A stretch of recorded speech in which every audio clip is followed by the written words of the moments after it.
The Uber smelled faintly of cinnamon air freshener and something vaguely antiseptic.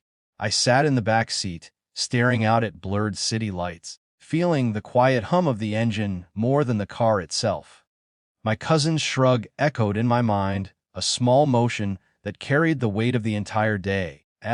No room in the limo. No room, not just in the car, but apparently in their lives, in their plans, in their collective sense of family. I clenched my hands in my lap and let the silence fill me. There was something deliberate in this absence.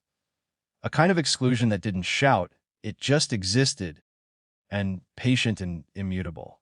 It felt familiar. I'd been the overlooked one for as long as I could remember, the subtle jokes, the family glances that never lingered on me, the quiet assumption that I would quietly accept my place in the background.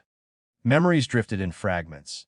Grandma's kitchen, the smell of roasted chicken and cinnamon, her soft voice telling me to sit closer, dear, as if proximity could compensate for what was missing elsewhere.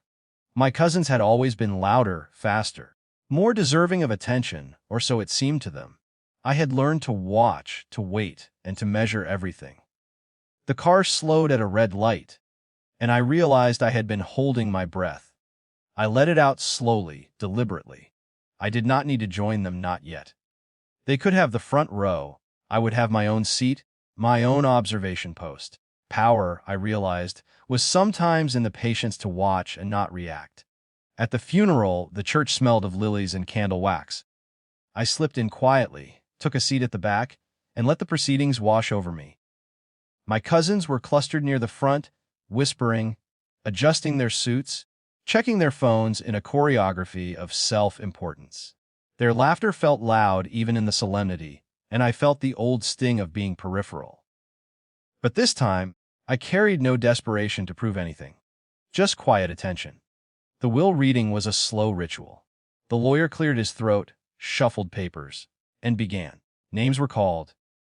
Assets were distributed. My cousins exchanged glances, smirks, and nods as if reading each other's triumphs aloud. I sat still, hands folded, listening not for my own gain, but for the nuances in voice and gesture that told the real story behind the distribution. Then came the pause, the subtle shift I had been waiting for.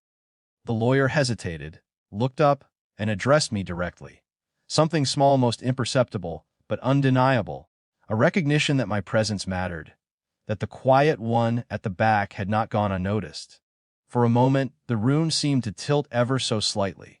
I did not speak. I did not move. I let them squirm under the weight of this new dynamic, a shift so quiet that it could be mistaken for coincidence, yet so clear to those paying attention. My smile, slow and unassuming, was my only response. It was neither triumphant nor vindictive, simply measured, controlled, a quiet assertion that I was here, that I had arrived in my own way, that my absence from the limo did not dictate my relevance. The family shifted, instinctively aware that the rules of engagement had changed. Whispers started. Glances darted my way. My cousin's earlier shrug returned in memory, and I thought of how small gestures often hold more truth than loud declarations. Power had shifted, subtly, without confrontation, without spectacle. Outside, the snow had begun to fall, softening edges and muffling sounds. I left the church last, walking through flakes that felt like a slow exhale. The Uber waited, that ready to take me away from the tension and into the neutral quiet of the streets. My phone buzzed with messages, some curious, some anxious, none urgent enough to demand immediate attention. I let them linger unanswered. In the ride home, I considered the morning, the limo, the funeral, and the will. A strange mixture of satisfaction and reflection swirled in my chest. I had not needed to assert myself loudly to command notice. I had not needed to argue or cry or fight. The quiet had worked, and in that restraint lay its own authority. The lesson, quiet as it was, held weight. Exclusion does not determine value. Presence does not require validation from the loudest voices. And sometimes, the simplest act, sitting still observing, waiting, can shift the tide in ways no one else can anticipate.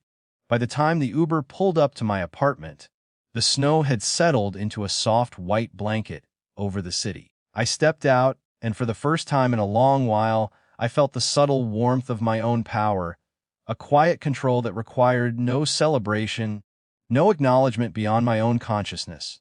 I closed the door behind me and allowed the quiet smile to linger.